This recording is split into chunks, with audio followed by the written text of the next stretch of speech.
अब एक और खबर आ रही है। खबर ये है कि ईरान का खाड़ी देशों पर बड़ा हमला देखने को मिला है और ये खाड़ी देश कोई पहली बार हमले का शिकार नहीं हुए हैं। अभी भी ये हमले का शिकार हो रहे हैं, जिसमें जॉर्डन, कुवैत, यूएई, बहरीन पर अटैक इस बार कर दिए गए हैं। अहम ठिकानों पर यह मिसाइल से हमला किया गया है। इराक में भी यूएस के विक्ट्री सैन्य बेस को निशाना बनाया गया है, उन्हें नुकसान पहुंचाया गया है, ये भी बताया जा रहा है। विक्ट्री सैन्य बेस को इराक में।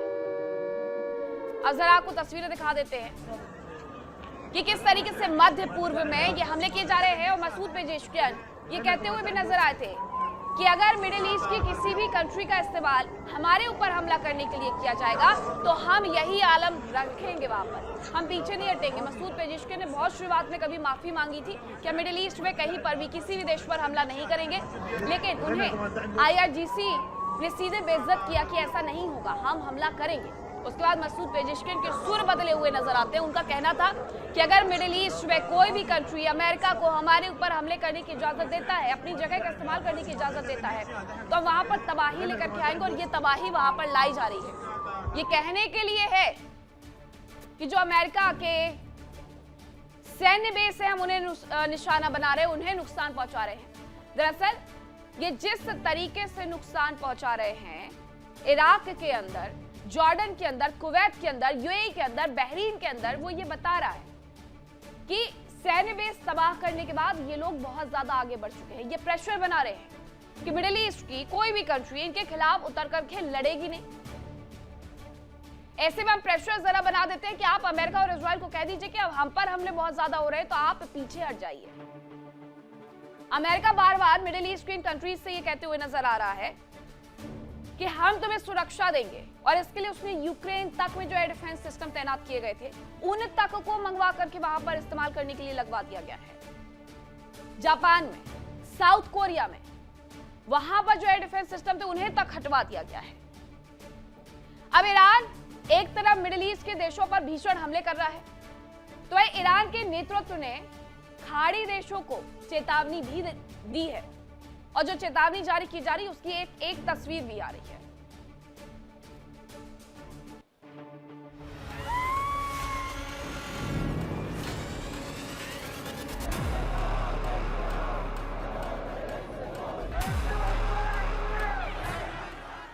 मिडिल ईस्ट में भीषण जंग की वजह से मौतों का आंकड़ा बढ़ता जा रहा है। बताया जा रहा है कि पिछले एक महीने की जंग में अब तक 3400 से ज्यादा मौतें हो चुकी हैं। इनमें ईरान और लेबनान में मरने वालों की संख्या सबसे ज्यादा है। ईरान युद्ध में मिडिल ईस्ट में अब तक मौतों का आंकड़ा सामने आया है। अमेरिकी और इजरायली हमलों के जवाब में ईरान और उसके सहयोगियों ने भी जवाबी कार्रवाई की। अमेरिका के मानवाधिकार समूह के मुताबिक कुल 3460 से ज्यादा लोग मारे गए हैं, जिनमें 1550 से ज्यादा आम लोग थे। International federation of red cross and red crescent societies की तरफ से शुक्रवार को जानकारी दी गई कि ईरान में अब तक अमेरिका और इजरायल के हमलों में कम से कम 1900 लोग मारे गए हैं और 20,000 लोग जख्मी हुए हैं। उधर लेबनान के अधिकारियों के मुताबिक 2 मार्च से अब तक इजरायली हमलों में 1235 से ज्यादा लोग मारे गए। कुछ मीडिया रिपोर्ट्स के मुताबिक 2 मार्च से अब तक हिजबुल्लाह के 400 से ज्यादा लड़ाके मारे गए। साफ है कि ईरान में भारी तबाही हुई है। मौतों का आंकड़ा लगातार बढ़ता जा रहा है, लेकिन ईरान झुकने को तैयार नहीं। उसकी मिसाइल्स और ड्रोन पूरे मिडिल ईस्ट में भीषण तबाही मचा रहे हैं। इस बीच ईरान ने एक बार फिर से खाड़ी देशों को धमकी दी है। ईरान के राष्ट्रपति मसूद पेजेशकियान ने कहा कि ईरान पहले हमला नहीं करता, लेकिन अगर उसके महत्वपूर्ण ठिकानों या अर्थव्यवस्था पर हमला हुआ तो वो जोरदार जवाब देगा। उन्होंने खाड़ी देशों से कहा कि अगर वो अपनी सुरक्षा और विकास चाहते हैं तो अपने यहाँ ईरान के दुश्मनों को युद्ध चलाने की इजाजत ना दें। ईरान की सेना ने भी अमेरिका को सख्त चेतावनी दी है। ईरान के खत्म अल अनबिया हेडक्वार्टर के प्रवक्ता ने कहा कि क्षेत्र में मौजूद अमेरिकी सैनिक खतरे में हैं। उन्होंने दावा किया कि दुबई में उन जगहों पर मिसाइल और ड्रोन से अटैक किया गया जो अमेरिकी सैनिक ठहरे हुए थे। उन्होंने दावा किया कि एक जगह तकरीबन 400 और दूसरी जगह 100 से ज्यादा अमेरिकी सैनिक मौजूद थे और दोनों स्थानों को निशाना बनाया गया। उन्होंने चेतावनी दी है कि अगर हालात ऐसे ही रहे तो ये पूरा क्षेत्र अमेरिकी सैनिकों के लिए कब्रगाह बन सकता है। ईरान की सेना का दावा है कि उसने ओमान के सलाला बंदरगाह के पास एक अमेरिकी सैन्य सपोर्ट जहाज को निशाना बनाया। यह हमला ओमान के तट से कुछ दूरी पर किया गया। हालांकि ईरानी सेना ने कहा कि इस कार्रवाई के बावजूद ईरान ओमान की संप्रभुता का सम्मान करता है। हुती लड़ाकों की तरफ से इजराइल को बड़ी धमकी जारी कर दी गई है कि इजराइल में घुस करके हमला करेंगे। ये चेतावनी उनकी तरफ से जारी की गई है। हुती लड़ाके रेड सी में, लाल समंदर में उसे लाल करने पर ही तुले हुए हैं। वहां पर इस तरीके से खून बहा रहे हैं। अब खबर यह कि हुती लड़ाके इजराइल को धमकी देते हुए नजर आ रहे हैं कि हम इजराइल के अंदर घुस करके आपका काम तमाम करेंगे। इजराइल में घुस करके हमले करने की चेतावनी उनकी तरफ से दी गई है। इजराइल में ग्राउंड ऑपरेशन करेंगे, ये धमकी दी गई है। ईरान, गाजा, लेबनान, यमन में हमले रोकने के लिए कहा गया कि जल्द से जल्द ईरान में, गाजा में, लेबनान में, यमन में अपने हमलों को रोक दो। और अगर ऐसा नहीं होता है तो ये है वो हुती लड़ाके जो ये कह रहे हैं कि हम जमीन पर उतर करके इजराइल के अंदर घुस करके हमला करेंगे। ये दर्द इसका इसलिए है क्योंकि ये ईरान के प्रॉक्सी है। ईरान इन्हें फंडिंग भी देता है, हथियार भी देता है और अपने लिए इस्तेमाल भी करता है। अब इन्हीं हुतियों का इस्तेमाल इस पूरे युद्ध के दौरान हो रहा है। हालांकि उनकी तरफ से पहले भी ये कहा गया था कि अगर ईरान में आयतुल्लाह अली खामनेई को कुछ भी हुआ तो उसके बाद हम जो बर्बादी लेकर के आएंगे वो इजराइल दिखेगा, और इजराइल उस बर्बादी को देख भी रहा है। लेकिन इन सब के बीच में उन्होंने कहा है, हुतियों ने, कि आप ईरान में, यमन में हुतियों पर, हिजबुल्लाह पर हमले को रोक दो, वरना हम अब घर में घुस करके मारेंगे। अब एक और बड़ी खबर आ रही है। इस पूरे युद्ध को 30 दिन से ज्यादा का समय बीत चुका है, लेकिन इजराइल के साथ जंग में हिजबुल्लाह भी अब बड़ा दावा कर रहा है। साउथ लेबनान में सब कुछ तबाह किया गया है। अब हिजबुल्लाह कह रहा है कि हम इजराइल की सेना को बहुत बड़ा नुकसान करेंगे। अब तक 110 से ज्यादा टैंक हमने तबाह कर दिए हैं, ये उसकी तरफ से दावा किया गया है। और आगे भी वो इसी तरीके से तबाही लेकर के आएगा, उसकी तरफ से ये कहा जा रहा है। तो हिजबुल्लाह भी ऐसा नहीं है कि बहुत पिट रहा है इस जंग में। सबसे ज्यादा तबाही लाई गई है लेबनान के भीतर। लेकिन लेबनान के भीतर जो तबाही लाई गई है, उसके बाद उसकी तरफ से कुछ वीडियोस जारी किए गए हैं कि ऐसा नहीं है कि ये सब कुछ एक तरफा चल रहा है। हम भी उनके टैंक को तबाह कर रहे हैं, उसका वीडियो भी उनकी तरफ से जारी किया गया। और 1, 2, 3 नहीं बल्कि 110 टैंक उनकी तरफ से तबाह किए गए हैं, ये वो दावा करते हुए नजर आ रहे हैं। हुती और हिजबुल्लाह मजबूती के साथ ईरान के साथ खड़े हुए हैं। अगर कोई कहे कि ईरान कमजोर पड़ गया है, ईरान अकेला पड़ गया है, तो बिल्कुल गलत है। क्योंकि पहले दिन से, जिस दिन से स्ट्राइक अमेरिका की तरफ से और इजराइल की तरफ से ईरान पर की गई थी, उस दिन से ही हिजबुल्लाह, हुती और ईरान मिलकर के इस पूरे युद्ध को लड़ रहा है। हुती भी धमकियां दे रहे हैं और दूसरी तरफ हिजबुल्लाह भी धमकियां दे रहा है।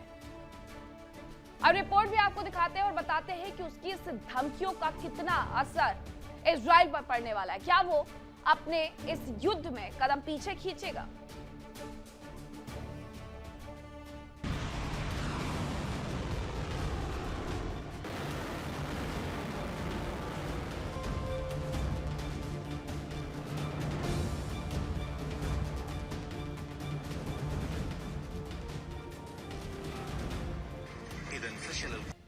ईरान की असली ताकत उसकी मिसाइलें और ड्रोन तो है ही, प्रॉक्सी संगठन भी उसे बेहद शक्तिशाली बनाते हैं।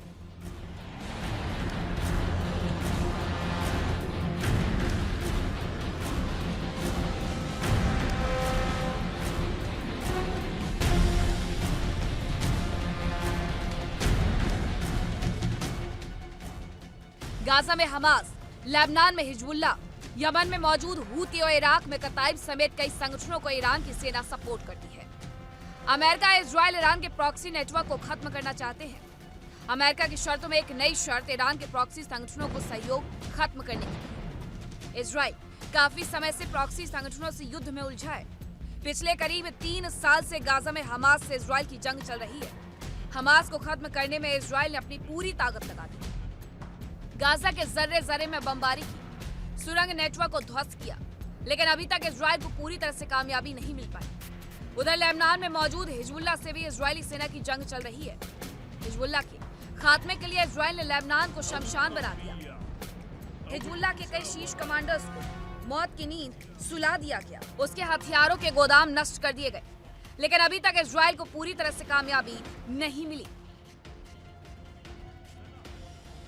ईरान से जंग के बीच इजराइल के लिए एक नई मुसीबत खड़ी हो गई है।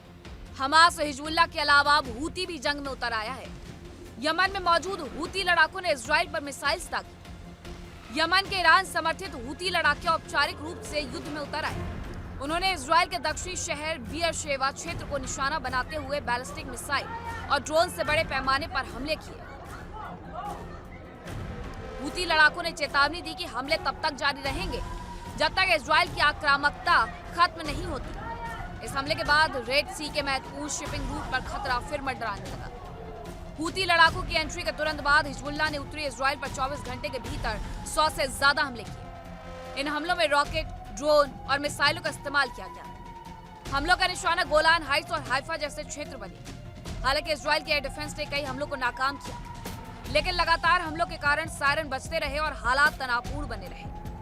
उधर इजराइल के प्रधानमंत्री बेंजामिन नेतन्याहू ने दक्षिणी लेबनान में सुरक्षा जोन बढ़ाने का आदेश दिया।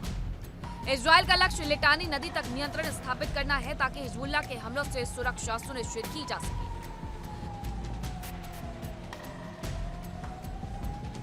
हालांकि लेबनान सरकार ने इसे अपनी संप्रभुता का उल्लंघन बताते हुए क्षेत्रीय अस्थिरता बढ़ने की चेतावनी दी।